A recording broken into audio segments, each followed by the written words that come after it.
오늘 성경 말씀은 마태복음 4장에서 봅니다. 1절에서 11절 말씀. 마태복음 4장 1절에서 11절, 제가 가진 성경으로 신약성경 4페이지. 마태복음 4장 1절에서 11절 말씀.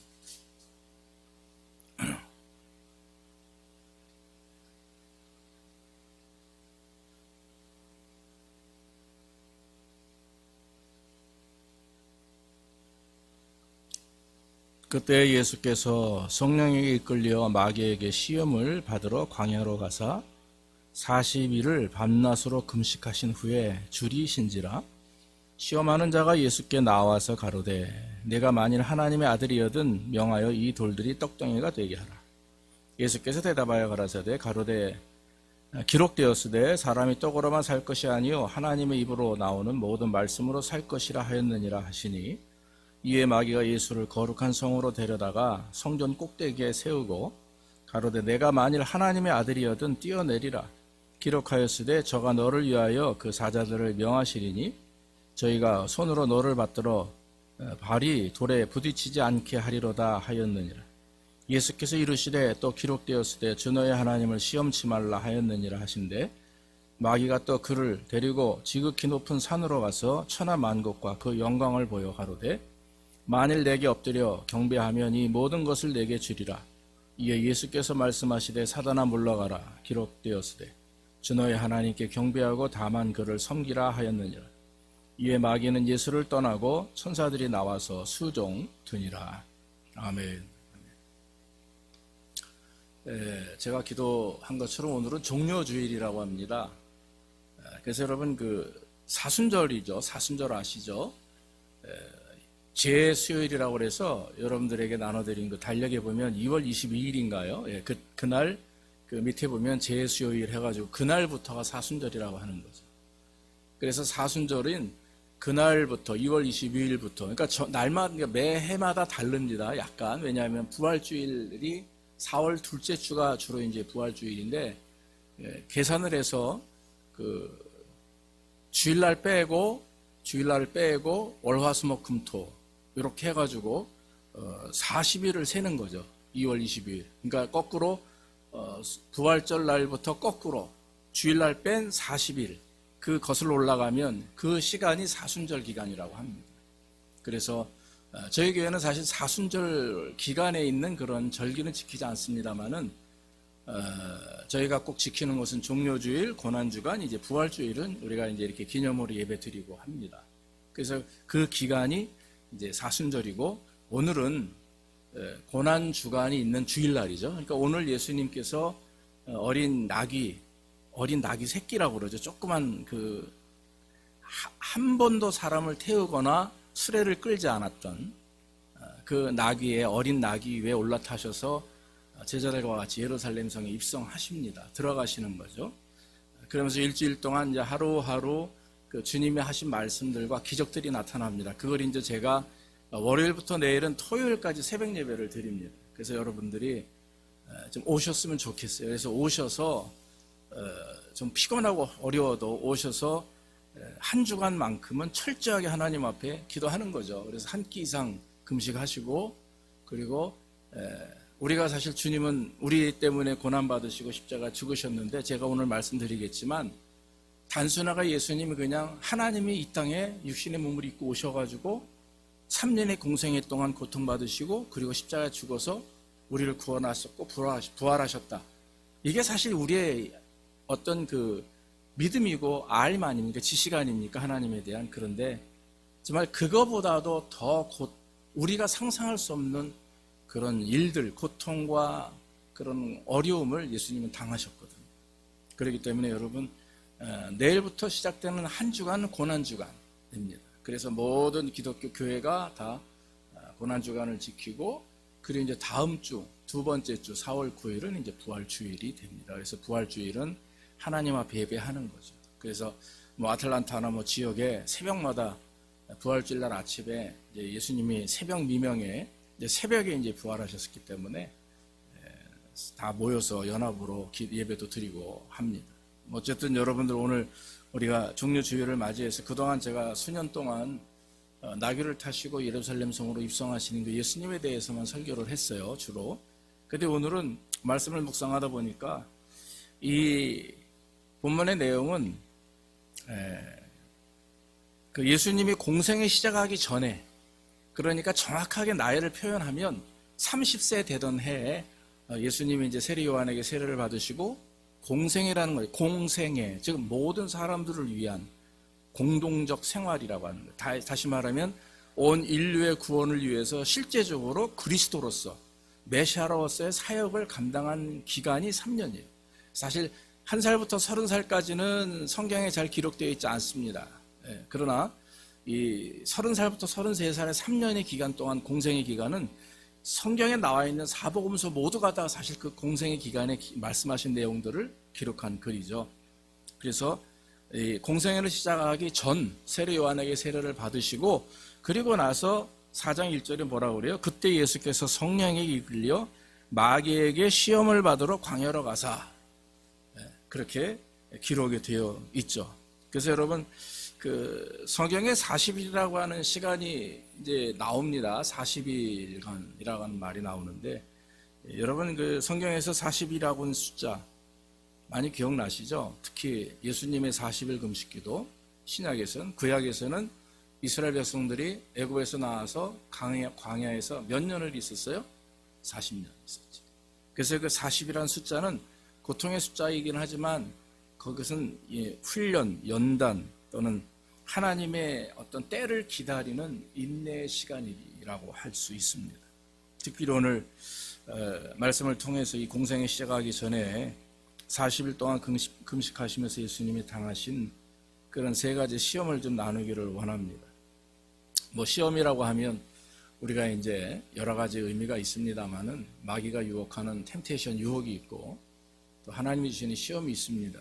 근데 정확하게 사실 오늘 말씀을 2가지로 우리가 이제 이해할 수는 있어요. 사실 마귀가 와가지고 주는 시험이냐, 그 마귀가 주는 시험의 대표적인 것은 뭐냐면 우리의 욕심 때문에 오는 거예요. 마귀가 주는 시험은. 무슨 말인지 아시죠? 내가 가지고 있는 욕심이라든지 문제로 인해서 마귀가 그 틈을 타가지고 우리를 공격하는 거를 유혹이라고 그래요. 근데 사실 뭐 굳이 단어를 가지고 따지자면 그런데 이 성경에는 성령에 이끌려 지금 시험을 받으시러 가는 거니까, 이거는 그냥 예수님이 뭐 단순하게 뭐 잘못이 있어가지고 마귀가 시험하는 것이 아니라 큰 일을 앞두고, 다시 말하면 하나님의 아들로서 그리스도로서 메시아로서의 사역을 감당하기 위해서 시작되는 첫걸음에 하나님께서 그를 훈련시키는 거죠. 그러니까 하나님이 마귀에게 허락하신 거죠. 그래서 성령이 이끌려 마귀에게 시험을 받는다는 말입니다. 여러분 구약에 보면 아브라함이 어느 날 갑자기 하나님이 부르셔서 하는 얘기가 내 아들 사랑하는 이삭을 내게 바쳐라 그래요. 하나님이 그래요. 그걸 이제 시험 받았다고 그래요. 마귀가. 아니, 아브라함이 시험 받았다 합니다. 그럼 그 시험은 아브라함이 뭔가 잘못해서가 아니라 하나님께서 아브라함을 보시기 위한, 그의 믿음을 평가하시기 위한 그런 하나의 훈련이에요. 그렇기 때문에 부르셔가지고 아들을 바치라 했을 때 하나님은 묵묵히 성경에 왜 하나님 그 100살에 준다고 해가지고 주셨더니 이제는 좀 키울만 하니까 애기 재롱 보며 참 인생의 맛을 아는데 이제 다 늙어가지고 죽을 날이 얼마 남지 않았는데 왜 그 아들을 달라고 하십니까? 이러고 때를 쓸 수도 있었을 거예요. 아마 저 같았으면 그랬을 것 같아요. 근데 성경에는 그런 말이 하나도 없어요. 3일 동안 이 이삭을 데리고 모리아산으로 올라갑니다. 그런데 이삭이 이제 어리고 젊으니까 땔감을 등에다 지고서 짐을 지고 이제 올라가는데 이상한 거예요, 이삭이. 아니 옛날에 제사 드리러 갈 때는 분명히 어린 양이나 이게 한 마리 있었거든요. 짐승이 한 마리 있었어요, 제물로. 근데 오늘은 제물이 없어. 그러면서 가는 것도 사흘길을 가요. 3일 동안 가는 거예요. 가다가 아빠, 아버지 왜 우리 제물이 없습니까? 그랬더니 뭐라고 그래 아브라함이? 하나님이 다 준비하셨다. 그 말을 듣는 그 아버지의 마음이 얼마나 아팠겠어요. 야, 네가 제물이야 이렇게 말할 수 없잖아요. 그렇지만 3일 동안 묵묵히 하나님의 말씀에 순종해서 모리아산에 올라갔을 때 제단을 쌓고 거기서 갑자기 아버지가 돌변해서 아들 입장에서는, 이삭 입장에서는 갑자기 몸을 밧줄로 묶고서는 죽이려고 하니까 말도 못하고 패닉 상태에 왔겠죠. 이삭이. 그때 하나님이 스탑. 알았다. 네가 나를 이렇게 사랑하는 줄 내가 알았다. 그렇게 말씀하시면서 미리 준비하신 것은 양 한 마리가 뿔이 옆에 나무에 수풀에 걸린 거예요. 이제 그 하나님 준비하신 거죠. 그걸 잡아서 하나님께 드리고, 아브라함이 하나님을 얼마나 사랑하는지를 하나님은 아셨지만 실천적인 삶의 모습을 보이길 원하신 거죠. 그래서 좀 나중에 하나님의 은혜를 경험합니다. 그래서 이삭을 어떤 그리스도의 표본으로, 이렇게 우리가 구약의 그리스도의 표본으로 삼기도 합니다. 그래서 여러분, 사실 성경에는 우리의 삶 속에서 당하는 이런 시험의 그에 대해서 우리는 사실 여러분 좀 깊이 구별해야 돼요. 이 시험이 내 욕심 때문에 오는 거, 내가 그동안의 삶의 문제는 욕심으로 온 것인지, 아니면 정말 하나님이 나를 더 강하고 담대하게 순금과 같은 정금으로 만들기 위해서 오신 것인지를 구별해야 되는데, 여러분, 구별해서 이길 수 있는 방법은 딱 한 가지예요. 믿음을 통해서, 할렐루야. 믿음을 통해서 이길 때 승리하게 된다라고 하는 것이죠. 그런데 오늘 성경의 말씀 보면 저는 어디에 관심을 뒀냐면, 이제 오늘 예수 그리스도께서 공생애를 시작하는 이 시점에 뭐 예수님이 무슨 뭐 잘못을 지신 것도 아니고 성령에 이끌려 시험을 당하시기 때문에 이 마귀의 이 세 가지 시험은 분명히 그 예수 그리스도가 시험을 받음으로 말미암아 이기셨잖아요. 결론은 이기셨잖아요. 근데 그 이김을 우리의 삶 속에서 당하는 동일한 시험이 계속 와요. 지금도 동일하게 옵니다. 돌이 떡이 되게 하라, 성전 꼭대기에서 뛰어내리라, 그 다음에 나에게 경배하라, 그러면 네 보는 이 모든 세상을 너에게 주겠다라고 하는 이 세 가지, 물질적이면서도 정신적이면서도 영적인 시험이, 이것이 전부 다 우리에게 옵니다.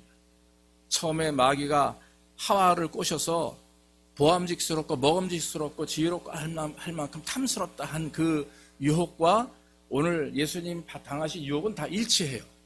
마귀는 지금도 동일하게 이 세 가지 그 분리된 그 유혹을 지금도 우리에게 시험합니다.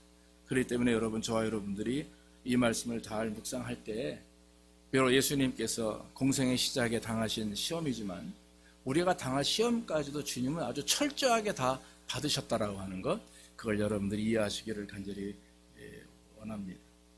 이 사람은 시험받는 그 어떤 그 시간들이라고 하면 뭐라고 그럴까요? 그 두 가지가 있습니다. 하나는 막 한참 이렇게 속된 말로 잘 나갈 때 시험을 받고, 너무 나락으로 떨어져서 고통스러울 때 시험을 받아요. 그러니까 잘 나갈 때는 끌어내리는 시험이고요, 고통스러울 때는 더 끌어내려서 스스로 포기하게끔 만드는 시험이 있어요. 근데 여러분, 오늘 성경에 나와 있는 그 예수님을 시험했다라고 하는 모습을 통해서 분명히 예수님께서 큰 일을 감당하는, 하나님의 아들로서의 사역을 감당하는 그 시점에 시험한 겁니다.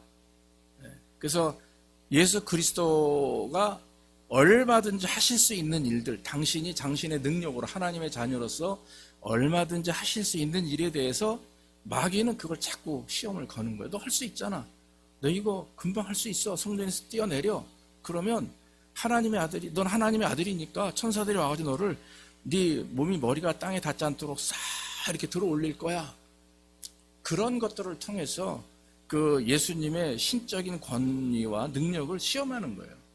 그런 예수님은 다 말씀으로 물리치시는 것이죠. 그러므로 여러분, 아까 처음에 제가 말씀드렸다시피 그 예수님의 시험이 뭐 단순하게 우리처럼 동일하게 유혹이나 아니면 삶의 문제로 나오는 그런 시험이 아니고, 철저하게 평소에 우리가 당할 수 있는, 이 땅에서 당할 수 있는 그런 삶의 문제들, 고통들을 친히 다 담당하셨어요. 예수님은 어떤 성육신이라는 단어 여러분 우리가 아시죠? 하나님의 근본 본체십니다. 그러나 이 땅에 인간의 몸을 입고 이 땅에 사람의 몸을 입고 오셨어요. 사람의 몸을 입고 그걸 성육신이라고 말합니다. 그래서 거룩한 몸을 입고 이 땅에 오셨지만 예수님은 완전한 하나님이시고 완전한 인간이세요. 그렇기 때문에 오늘 예수님도 오늘 마귀에게 시험을 당할 때 사실 가장 본능적인 것들에 대한 시험을 당하셨는데, 그 시험 속에는 예수님의 내적 갈등, 예수님의 그런 어떤 정신적인 그런 어떤 그 개인적인 그런 여러 가지 그 인간이 가질 수 있는 그런 모든 그 약한 부분들을 지금 마귀는 건드리는 거죠. 그렇기 때문에 여러분, 예수님은 완전한 하나님이시고 완전한 인간이시기 때문에 완전한 인간의 몸을 입으신 분이기 때문에 우리를 아시는 거예요. 무슨 말인지 이해되십니까? 우리를 구원하셨고 또 우리를 창조하신 하나님이 우리를 아시고 그 하나님이 독생자 아들 이 땅에 보내셔서 하나님이시며 그 인간이신 예수님께서도 우리를 완전히 아시는 거예요. 그래서 여러분, 우리가 당하는 삶의 고통, 정말 저 밑바닥에 아무에게도 얘기할 수 없는 그런 정말 고통스러운 문제와 삶의 어려움이 있다 할지라도 예수님은 그걸 100%다 알고 계신다는 얘기예요. 믿습니까? 모든 걸 알고 계시기 때문에 세상에 어떤 누구를 만나도 해결할 수 없는 것, 심지어는 목사를 만나도 해결할 수 없는 문제를 하나님과 1대1의 관계에서는 해결이 된다라고 하는 거죠. 그걸 오늘 성경은 우리에게 말씀하고 있는 것입니다. 오늘 예수님이 당하신 고통은 3가지입니다. 첫째는 뭡니까? 돌이 떡이 되게 하라. 자, 40일을 금식하고 계세요. 우리가 여러분 아시죠? 한 끼만 굶어도 저는 한 끼 안 먹으면 다리가 떨려요. 그래서 그냥 갑자기 금식해야겠다 뭐 이게 안 됩니다. 저는 개인적인 기도하면서 금식 마음에 감동이 될 때 금식을 합니다.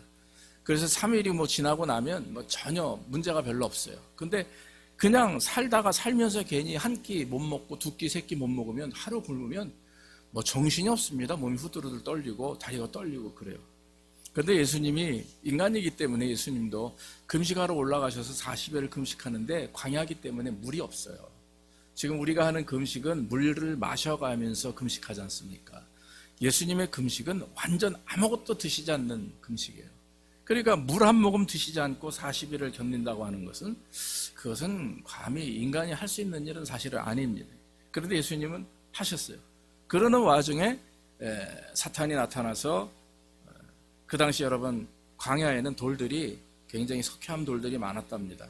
그러니까 눈에 보이는 게 다 돌이에요. 파란색은 하나도 없습니다. 생물이라고 하는 것은 하나도 없는데 그 많은 돌들을 떡이 되게 하라. 저 많은 돌 떡이 되라. 그러면 너 될 거 아니냐. 그러면 먹으면 되는데 왜 네가 굳이 사소고생을 하냐. 이렇게 금식하면 이게 무슨 짓이야. 왜 이래. 그러면서 자꾸 유혹하는 겁니다. 시험하는 겁니다. 여러분 우리 금식 해보셨죠? 3일 금식하고 나서 하루 정도는 괜찮아요. 이틀 지나가면 흔들려요. 3일째 되고는 아주 정신이 하나도 없습니다. 이걸 해야 되나 말아야 되나 그런 경우 많아요. 5일 되고 그 이상 일주일하고 뭐 보름하고 이러면 그거보다 더 심하죠. 근데 여러분 예수님께서 오늘 시험 당하신 것은 단순하게 먹고 마시면 문제를 가지고 시험 당한 게 아닙니다. 이 떡에서 그러니까 돌에서 떡으로 막 바꾸라고 하는 이 시험, 그래서 너 지금 그 기도하는 거 그만두고 그냥 먹고 끝내라 이게 아니라 거기에는 중요한 내용이 있습니다. 그건 뭐냐면 자기의 능력을 이기적으로 사용해서 자신의 목적을 이루라라고 하는 시험이에요. 이해되십니까? 예수님의 능력은 어떤 능력이에요? 하나님의 능력을 그대로 가지신 분입니다. 돌덩어리가 떡이 되게 하는 건 쉬운 일입니다. 말씀으로 다 가능합니다. 너의 이익을 위해서, 예수 그리스도 너의 이익을 위해서 한번 내가 가지고 있는 능력을 발휘해. 그래야 모든 것이 다 아름답게 끝날 거야. 모든 것이 다 잘 될 거야. 라고 하는 유혹이에요. 오늘날 많은 사람들이 가지고 있는 달란트나 물질이 있어요. 건강이 있어요. 또 여러분들의 재주가 있습니다. 그런데 예수님 하나님은 뭐라고 말씀하시냐면 너의 물질, 너의 건강, 네가 가지고 있는 재능을 그건 나로부터 온 것이다. 네? 하나님 말씀은 나로부터 온 것이기 때문에 나를 위해서 하나님 영광을 위해서 사용하라 하는 게 하나님의 뜻이고 말씀입니다. 그렇다고 여러분 뭐 재산을 다 뭐 이단처럼 사이비처럼 갖다 바치고 이게 아니라 우선순위가 무엇이냐를 결정하라는 말씀인데, 그런데 일반 사람들은 또한 하나님 앞에 서지만 그러나 말씀대로 살지 못하는 사람들의 대부분은 뭐냐면 주신 달란트, 주신 것들을 자기를 위해서 사용하고 있다는 거죠. 자기를 위해서. 그것이 내가 한 것이냐, 내가 경험하고 내가 채우고 내가 쌓아놓은 것이냐, 그렇게 사용하는 거죠. 그래서 예수님은 부자에 대한 경고를 참 많이 하셨어요. 저렇게 어떤 부자가 너무 돈이 많으니까 돈을 그때 뭐 은행이나 이런 게 없었나 보죠. 네. 창고를 만들어가지고 거기다가 그걸 쌓아놓기를 원했어요. 그래서 다 쌓아놓고 그리고 다 채워놨는데 하나님이 그 다음날 부르셨어요. 죽은 거지. 죽은 거지. 그러면은 자, 그 주인이 그 욕심을 부려서 창고에 금은발을 잔뜩 쌓아놨습니다. 그런데 죽었어요. 쌓을 때는 내가 저걸 가지고 평생에 모든 것을 다 누리며 살아야겠다라고 하는 결심을 하고 희망과 막 이런 걸 가지고 있었는데 주님이 그날 부르셨단 말이에요. 그게 다 뭐가 되는 거죠? 헛된 거다라고 하는 것이죠. 여러분, 예수님은 하나님의 아들이시고 또 메시아십니다. 우리를 구원하신 분이십니다. 그런데 여러분, 예수님이 이 땅에 오신 것은 그렇게 갑자기 자기의 능력을 발휘하면서 없는 것을 막 기적을 나타내면서 막 풍요와 이런 어떤 우리에게 만족을 주시기 위해서 이 땅에 오신 게 아니에요. 예수님은 우리의 삶의 문제 해결 때문에 이 땅에 오신 것이 아니라 우리의 영의 문제를 해결하기 위해서 오신 줄로 믿습니다. 그래서 우리를 구원하시기 위해서 오신 거죠.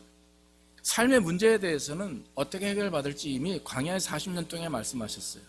그 광야 40년 동안 하나님이 하신 일이 무엇입니까? 불기둥과 구름기둥이 있습니다. 그리고 매일마다 뭘 주셨어요? 매일마다 아침마다 만나를 주셨어요. 그리고 고기 먹고 싶다 하니까 메추라기를 갖다 주시고 목이 마르다 하니까 반석 위에서 물이 나오게 하셨어요. 자, 그것은 근원이 자연이 아니라 하나님입니다. 세상에 여러분, 광야에 무슨 하늘에서 만나가 왜 떨어집니까? 갑자기 광야에 무슨 메추라기가 때로 왜 옵니까? 그 사막의 반석에서 어떻게 물이 나옵니까? 모든 것이 기적이죠. 모든 것이 하나님의 역사하심입니다. 그렇기 때문에 삶의 문제를 해결하기 위해서 주님을 섬기는 게 아니에요. 여러분, 우리가 풍요를 얻기 위해서 하나님을 섬기는 게 아니라 우리를 구원하신 것에 감사해서 우리에게 영생을 주시고 죄 가운데서 우리를 구원하셔서 죄 없다 인정하시고 의롭다 인정하신 하나님께 감사하는 마음으로 예배를 드리는 거예요. 그렇기 때문에 주님이 나에게 주신 물질을 내가 10의 1을 나눠서 드리는 것이 아깝지 않은 것이고 또 매주 예배를 드리는 것이 아깝지 않은 것이에요. 왜냐하면 그 구약의 사람들 같았으면 우리는 매 올 때마다 매주마다 양 한 마리씩 가지고 와야 돼요. 송아지 한 마리씩 가지고 와야 됩니다. 그 당시 양과 소의 값이 무지무지하게 비쌉니다. 그럼에도 불구하고 구약의 그런 예배는 율법적이고 형식적인 예배였지만 지금은 어떻습니까? 은혜 아닙니까? 이제 율법의 시대가 아니라 은혜 시대입니다. 감사로 하나님께 하나님을 예배하는 것이죠. 그래서 여러분, 오늘 말씀을 통해서 예수님께서 시험 받으신 돌이 떡이 되게 하라는 말은 예수님이 이 땅에 오신 이유가 무엇인지를 우리에게 말씀하시는 내용입니다. 여러분, 물질적인 굶주림보다 오늘날 심각한 굶주림이 뭔지 아십니까? 영적인 굶주림이에요. 목사님들하고 얘기하면 이제 어떤 한 목사님이 개척하신 지 2년이 되셨어요. 요번에 이제 새로 만난 목사님인데 나이는 뭐 저보다 한 10여 년 어린 분인데 사실 스펙을 보니까 대단해요. 예, 대단해. 벌써 고등학교 때 막시즘 공부했던 사람이에요. 서울대학교 철학과 미학과 나와서 얘기를 들어보니까 4개 국어는 능통하고 독일어 이런 것도 잘하고 무슨 연구소 수장이고 그런데 정말 어느 날 갑자기 복음의 능력을 깊이 경험하고 복음을 증거하자 해서 아틀란타에서 2년 전에 개척을 하셨대요.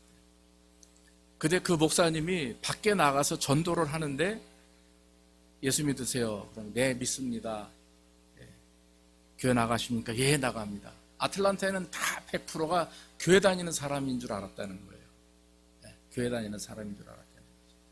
우리가 여러분 전도해 보면 알지만 전도하다 보면은요, 예수님을 모르거나 또 교회에 대해서 모르는 분은 한 사람도 없습니다. 그냥 다 네, 알아요, 다닙니다, 교회 다녀요, 이렇게 다 얘기를 합니다. 근데 여러분, 많은 교인들이 이 아틀란타에도 20만 명이나 되는 사람들이 살아요. 20만 명이나 되는 사람들이 살면서 다 내가 보기에는, 제가 보기에는 다 교회 다니는 사람 같아요. 전도하다 보면 그래요. 근데 어느 날 갑자기 제가 한번 따져봤습니다. 큰 교회 몇 명 이렇게 해보니까 기껏해야 15,000명, 2만 명도 안 돼요. 각 교회마다 어느 정도 재적이 얼마인지 적은지 우리가 웬만큼 알지 않습니까? 이제 목사니까 웬만큼 알아요. 목사님들 잘 알기 때문에. 그럼 아무리 앉아서 계산을 해봐도 10,000명, 1,000명 이상 되질 않아요. 교회 주일날 나가는 사람들이. 그럼 나머지 10몇만 명은 다 주일날 교회 안 나가고 다른 거 하는 거예요. 그럼에도 불구하고 막상 전도하다 보면 다 교회인다고 하니까, 교회를 나간다고 예수를 믿는다고 하니까 모르겠습니다. 주일날 만나는 그 시장 오는 분들, 뭐 에스마트나 이런 아시에 오는 분들 다 예수 믿는 사람들만 오는지 모르겠지만 참 답답한 거예요. 그러니까 목사님이 그래 저한테 그러는, 목사님 복음의 능력을 전하고 싶은데 나가보니까 다 교회 다닌다고 하는데 이거 2년 동안 지금 인원이 늘질 않는 거예요. 세대가 지금 그렇습니다. 저는 뭐 우리 교회든 다른 교회든 목회자들이나 성도님들이 능력이 없어서가 아니라 이미 세대가 지금 그런 세대예요. 많은 사람들이 이제는 떡을 찾는 시대지 영적인 어떤 굶주림을 해결하기 위해서 하나님을 찾는 부분들이 적다라고 하는 거죠. 근데 우리는 여러분 그러지 않기를 원하고 그러지 않으실 줄로 믿습니다. 우리가 배를 채고 위해서 이 땅에서 복을 받기 위해서 교회를 다니고 하나님을 섬기는 게 아니죠. 그래서 여러분 지금도 마귀는 계속 유혹합니다. 너 지금 힘들잖아. 너 배고프잖아. 교회 가. 교회 가서 열심히 기도하면 줄 거야. 네. 그거는 아니죠. 네. 그래서 여러분, 저와 여러분들이 하나님 앞에 정말 내 영적인 부분, 내 굶주려져 있고 피폐해 있는 나의 영혼을 하나님 앞에 고백하고 그것을 통해서 회복돼서 하나님 영광을 드러내는 일기를 원합니다. 요즘에 여러분 유튜브를 보면 얼마나 많은 말씀들이 쏟아져 나옵니까? 저도 제가 좋아하는 설교와 목사님들이 있습니다. 그래서 유튜브를 틀어놓고서 말씀을 들어요. 그 은혜가 많이 됩니다. 근데 모든 성도들이 다 그럴 겁니다. 자기가 좋아하는 목사님들의 설교가 있죠. 어느 목사님 사모님은 그 목사님이 그 이제 후배 목사님, 목사님 왜 그랬더니, 다 우리 교인 같은데 우리 집사람 우리 교인 같지 않아요 그러는 거예요. 목사님이 자기 사모님한테 날 흉을 보는 거예요. 그래서 다 우리 교인인데 우리 집사람은 우리 교인 아니래. 왜 그래요? 그랬더니 저 유기성 목사님 설교만 듣고 앉아있대요. 그러면서 이렇게 좀 하라고 맨날 야단친대. 그래서 내가 그냥 웃고 말았어요. 뭐라고 대답하겠어요 거기서. 네, 맞아요. 네. 유튜브를 보면 많은 사람들의 목사님들의 훌륭한 설교가 나옵니다. 근데 왜 우리의 삶에 우리 나라가 또 우리의 어떤 내가 속해 있는 어떤 이런 우리 그리스도인의 공동체가 왜 변화가 되지 않을까 보면 목회자도 성도도 문제가 뭐냐면은 소화를 못 시킨다는 거예요. 다 그렇게 얘기를 합니다. 소화를 못 시킨다. 소화를 못 시킨다는 얘기는 들음으로 말미암아 마음의 감동은 받고 은혜는 받는데 그 받은 말씀이 삶 속에서 녹여지지 않는 거죠. 뿌리 내리지 못하고 열매 맺지 못하니까 소화가 돼야 뭐 뒤로 빠져나가던 사람이 먹는 것을 소화시켜야 되는 게 아닙니까? 그런데 그걸 못한다라고 하는 거죠. 그래서 여러분 우리에게 오는 첫 번째 시험은 항상 돌이 떡이 되게 하라. 주님이 받은 시험 우리도 계속 받고 있어요. 그래서 삶의 문제가 중요한 것이냐 아니면 영적인 문제가 중요한 것이냐 돌아와 봐야 되는 것이죠. 또 한 가지는 성전 꼭대기에서 뛰어내리라 그랬습니다. 그랬더니 사탄이 뭐라고 그래요? 하나님의 사자들이 너에게 보내서 네가 땅에 떨어지지 않도록 할 것이다. 아마 예수님께서 그렇게 하셨다면, 즉 기적을 베풀면서 내가 하나님의 아들이다라고 광고하면서 떠들고 다니셨다면 아마 수없이 많은 더 많은 군중들이 있었을 겁니다. 그런데 예수님은 그렇게 말씀하신 적이 없어요. 잘못 이해하고 따라왔던 사람들이 많이 있습니다. 여러분 종려 주일날 제가 오늘 말씀드렸죠. 종려 주일날 예수님께서 예루살렘 성에 입성하실 때 어린 나귀 새끼를 타고 입성하셨다고 그랬죠. 호산나를 종려가 나무 가지를 흔들면서 호산나 외쳤던 사람들이 다 예수님을 정말 주님으로 구주로 나를 구원하실 하나님의 어린 양으로 그렇게 마주한 줄 아십니까? 천만의 말씀이에요. 그런 분은 거의 없대요. 예수님의 심지어 제자들까지도 예수님이 이렇게 하시는 이유가 무엇인지 깊이 깨닫지 못했어요. 그래서 하는 말이 예수님 주님의 시대가 오면 나를 주님의 오른편에 앉게 하시고 나는 왼쪽에 앉게 하시고 자리 다툼하고 있지 않습니까? 성만찬 때도 자리 다툼하고 앉아있어요. 예수님이 죽으셨다가 부활하신 다음에 마가의 다락방에서 성령 세례를 체험한 다음에 그때서 비로소 제자들은 주님이 누구신지를 깊이 깨달았다는 거죠. 그런데 하물며 오늘 말씀에 보면 마귀가 시험합니다. 네가 뛰어내려라. 그러면 하나님의 천사들이 너를 들어 올릴 것이다. 이 얘기는 뭡니까? 마귀의 시험 자체도 시편 91편에 11절 말씀에 나옵니다. 하나님께 피하는 이들을 하나님께서 환난으로부터 보호해 주실 것을 찬양하는 말씀입니다. 그러니까 하나님이 너를 보호해 주실 것이 아니냐. 그러니까 뛰어내려라. 네. 여러분, 예수님이 이 땅에 오신 목적은 사람들에게 칭찬받기 위해서 오신 것이 아닙니다. 왕에 대해서 섬김을 받으려고 대접받으려고 오신 게 아닙니다. 인자가 이 땅에 온 것은 섬김을 받으려 함이 아니라 도리어 섬기러 왔다, 이렇게 말씀하셨어요. 그래서 겸손의 왕으로 이 땅에 마구간에서 태어나시고, 그리고 이렇게 사람들의 핍박을 받으며 고통 가운데서 우리를 구원하시기 위해서 십자가에 죽으셨다라고 하는 것이죠. 사랑하는 여러분, 예수님께서는 오늘 마귀에게도 그런 시험을 당했죠. 네가 하나님의 아들이거든 이라고 하는 단어가 나오지 않습니까? 실제 네가 하나님의 아들이거든 뛰어내리라. 그런데 여러분, 예수님이 십자가에 달렸을 때 밑에 있던 로마 군사들이나 유대인들이 뭐라고 얘기합니까? 네가 하나님의 아들이냐? 그럼 너 빨리 십자가에서 내려와라. 얼마든지 내려올 수 있지 않냐? 맞아요, 내려올 수 있어요.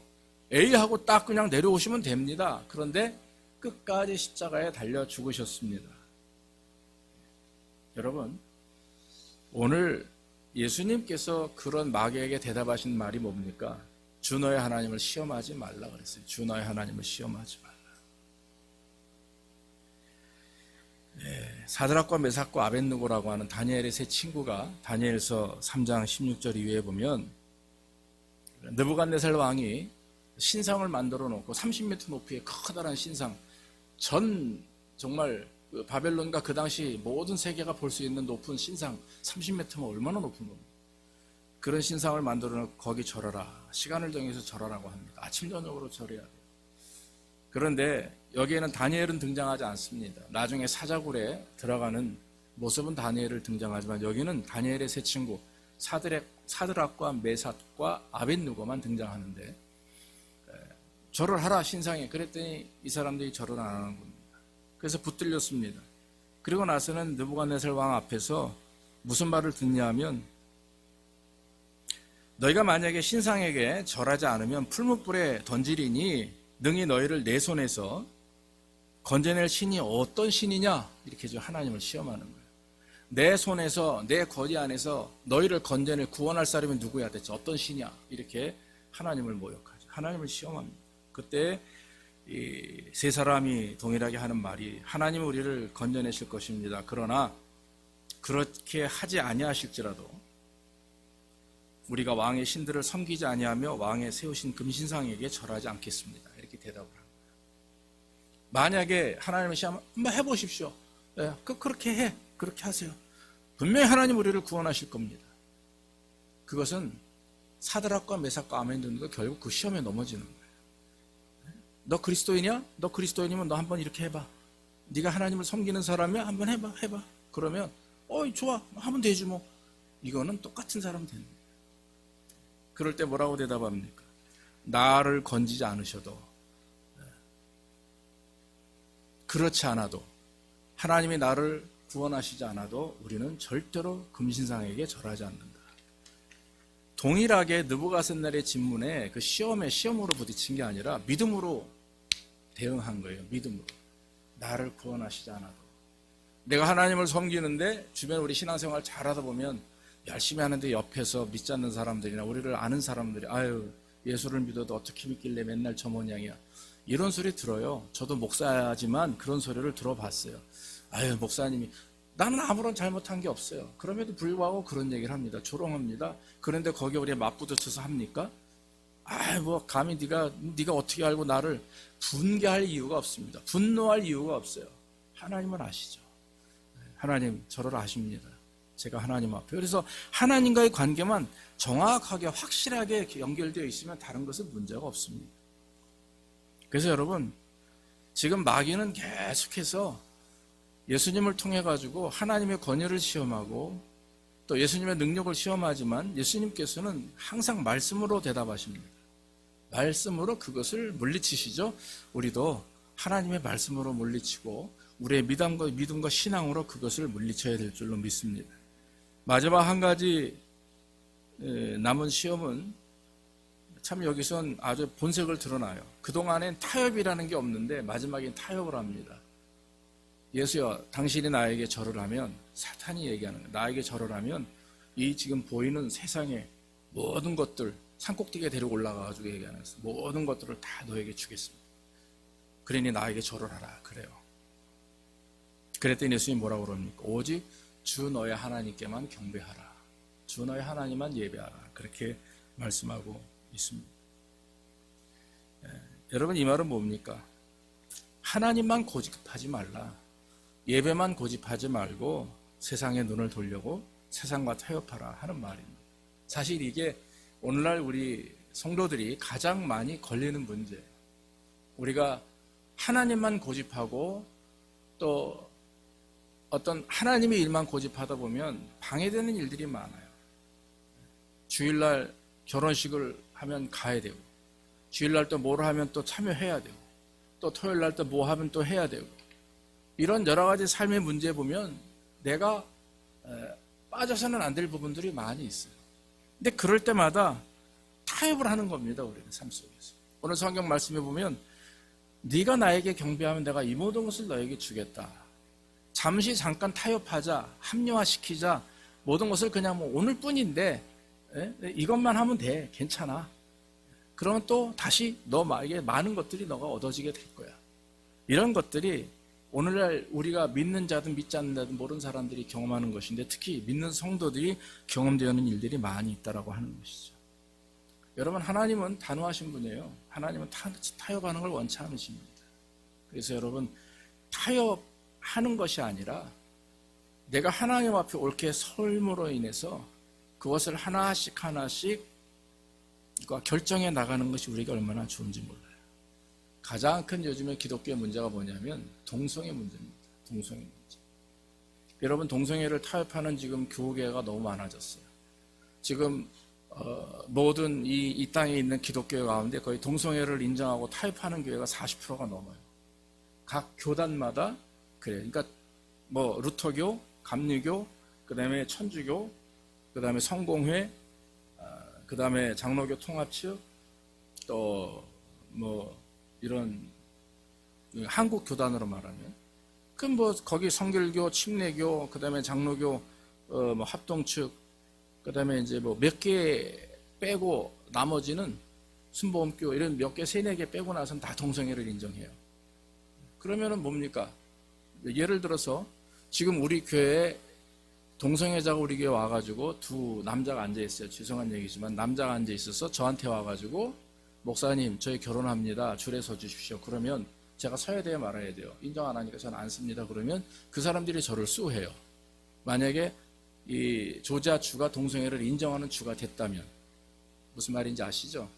LA 같은 경우는 그게 이미 결정이 나서 신문에 보지 않습니까? 뭐 빵집, 케이크집에 어떤 동성애 부부가 케이크를 요청했는데 그는 인정하지 않는 크리스찬이에요. 그러니까 노하니까 수해가지고 그걸로 법정 다툼이 많이 일어났고, 뭐 목회자들도 많이 앞으로 그렇게 될 겁니다. 그러니까 갈수록 이게 근데 더 심각한 문제는 지금 한국이 그거를 인정하려고 하고 있다라는 게 더 큰 문제라고 하는 거예요.